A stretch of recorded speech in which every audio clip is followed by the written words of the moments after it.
गं गणपतये नमः। ஓம் ஸ்ரீ ஜடாமுனீஸ்வர சுவாமியே நமக. ஓம் ஸ்ரீ குருவாயூரப்பனே நமக. அனைவருக்கும் அன்பு வணக்கம். என்னங்க, என் தோழி தனஞ்சாவிடம் நான் 5000 ரூபாய் 2 சீட்டு 20 மாதம் கட்டியிருக்கேங்க. 2 சீட்டு பணம், அதாவது ஒன்று என் பெயரிலும் இன்னொன்று நம்ம மகள் மாலா பெயரிலும் கட்டியிருக்கேங்க.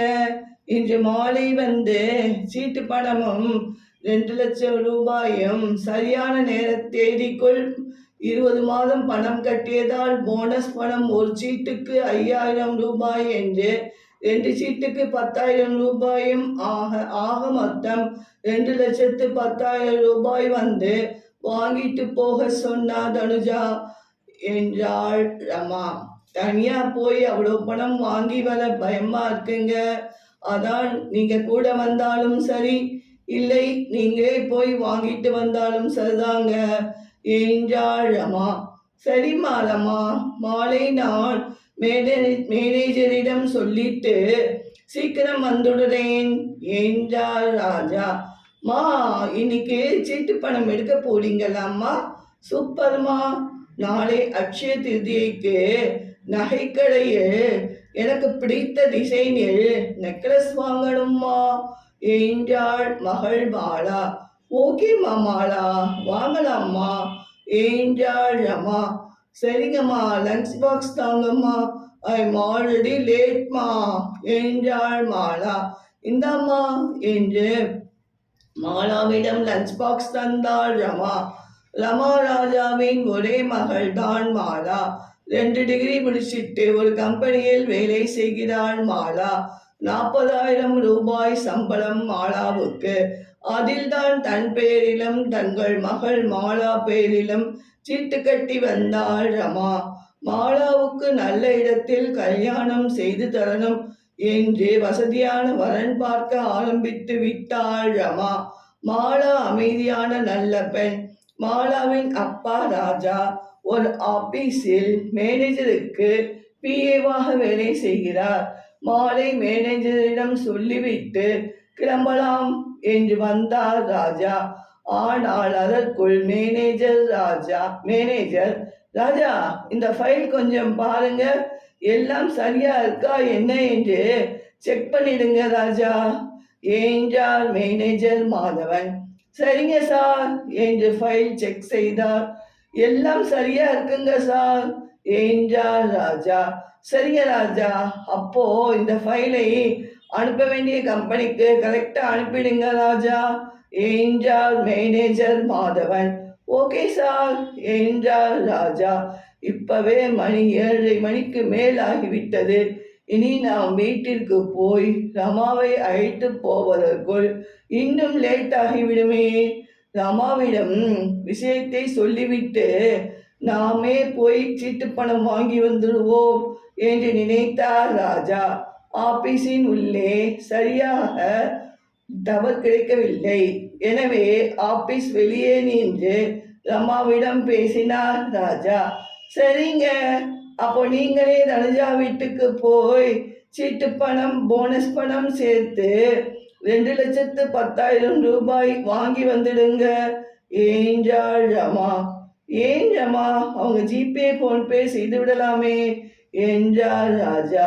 இல்லைங்க, அதெல்லாம் சரியா வராது என்று தனுஜாக்கா சொல்லிட்டாங்க. நேரில் வந்துதான் வாங்கிக்கணும் என்று நேற்றே கட் அண்ட் ரைட்டா சொல்லிட்டா தனுஜா என்றாள் ரமா. ஓகே ஓகே, நான் போய் வாங்கிட்டு வரேன் என்றார் ராஜா. தனுஜா வீட்டுக்கு சென்றார் ராஜா. கதவை திறந்த தனுஜா, வாங்க சார், ஏன் இவ்வளோ லேட்? எல்லாரும் வந்து வாங்கிட்டு போயிட்டாங்க சார் என்றாள் தனுஜா. அப்படிங்களா மேடம், ஆஃபீஸில் கொஞ்சம் வேலை அதிகம், அதான் மேடம் கொஞ்சம் லேட் ஆகிவிட்டது என்றார் ராஜா. ஓகே ஓகே, இந்தாங்க உங்க பணம் 2,10,000 ரூபாய் என்றாள் தனுஜா. தேங்க்யூ மேடம் என்று வாங்கி பத்திரமாக பேகில் வைத்து கொண்டார் ராஜா. ஓகே மேடம், அப்போ நான் கிளம்புறேன் என்றார் ராஜா. பணம் பார்த்து பத்திரமா எடுத்துட்டு போங்க சார் என்றாள் தனுஜா. சரிங்க மேடம் என்று சொல்லிவிட்டு வெளியே வந்தார் ராஜா. இரவு 9 மணிக்கு மேல் ஆகிவிட்டது. ஒரு ஆட்டோ பிடிக்கலாம் என்று கொஞ்ச தூரம் தள்ளி வந்து நின்று கொண்டிருந்தார் ராஜா. ஒரு ஆட்டோ அந்த பக்கம் வரவே அதை நிறுத்தி அதில் ஏறினார் ராஜா. பின்னாலேயே வந்த ஒருவர், சார் சார், நானும் ஆட்டோவில் ஏறிக்கலாமா என்று கேட்டார். நீங்க எங்கே போகணும் கேட்டார் ராஜா. நீங்க எங்கே சார் போகணும் கேட்டார் வந்தவர். நான் சுப்பிரமணியபுரம் போகணும் என்றார் ராஜா. சார், நான் ஜெய்ஹிந்த்புரம் தான். நீங்க இறங்கிய பிறகு என் வீட்டுக்கு போறேன் சார் என்றார் வந்தவர். இனி இந்த ஏரியாவில் ஆட்டோ ஏதும் கிடைக்காது சார், அதான் என்றார் வந்தவர். சரி, வந்து உட்காருங்க சார் என்றார் ராஜா. உங்க பேர் என்ன என்று கேட்டார் ராஜா. என் பேர் ரவி சார் என்றார் வந்தவர். என் ஒரே மகள் மாலா கஷ்டப்பட்டு சம்பாதித்த பணத்தில் சீட்டு கட்டி அந்த பணம்தான் நான் இப்போ வாங்கி போறேன் ரவி. நாளை அக்ஷய தீதியை முன்னிட்டு என் மகள் மாலா ஆசையா நெக்லஸ் வாங்கணும் என்று ஆசைப்படுறா. ஒரு பணக்கார இடத்தில் பெண் பார்த்துவிட்டு போயிருக்காங்க மாலாவை. அந்த மாப்பிள்ளை ஜாதகமும் என் பெண் ஜாதகமும் பொருந்தணும். அப்புறம் பொண்ணு மாப்பிள்ளை இருவருக்கும் பிடிச்சுட்டா அதற்கப்புறம் கல்யாணம் தான் என்று வெளிப்படையாக தன் மனக்குறையை சொல்லி தீர்த்தார் ராஜா. ஆமா ரவி, நீங்க எதுக்கு இந்த நேரத்தில் இங்கே வந்தீங்க என்று கேட்டார் ராஜா. ஓ, அதுவா சார், என் ஃப்ரெண்ட் குவியை பார்க்க வந்தேன் சார். விடவே மாட்டேன் என்று பேசிக்கொண்டே இவ்வளோ நேரம் ஆக்கிட்டான் சார், அதான் நானும் கிளம்பி வந்தேன் ராஜா சார் என்றான் ரவி. வழியில் ஆட்டோவை 4 பேர் வழிமறித்தனர். ஏய், உன்னிடமுள்ள எல்லா பொருளையும் கொடுத்துட்டா நீ உயிர் பிழைப்பாய், இல்லை என்றால் உங்க 2 பேரையும் கொன்றுவிட்டு பணம் எடுத்து சொல்வோம் என்று மிரட்டினர் வந்த 4வரும். ஆட்டோ நிறுத்தப்பட்டது.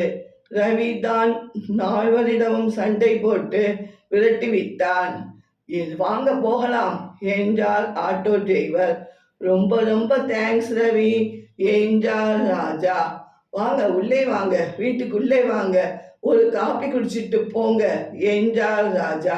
இல்லை ராஜா சார், ரொம்ப லேட் ஆகிடுச்சு, நான் இன்னொரு நாள் வரேன் ராஜா சார் என்றான் ரவி.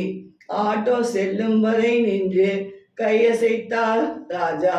என்னங்க இது, இவ்வளோ நேரம் ஆகிவிட்டது என்று கேட்டாள் ரமா.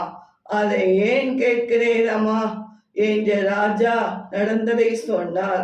நல்ல வேளை, கடவுள்தான் அந்த ரவியை அனுப்பி வச்சால் போலிருக்குங்க என்றாள் ரமா.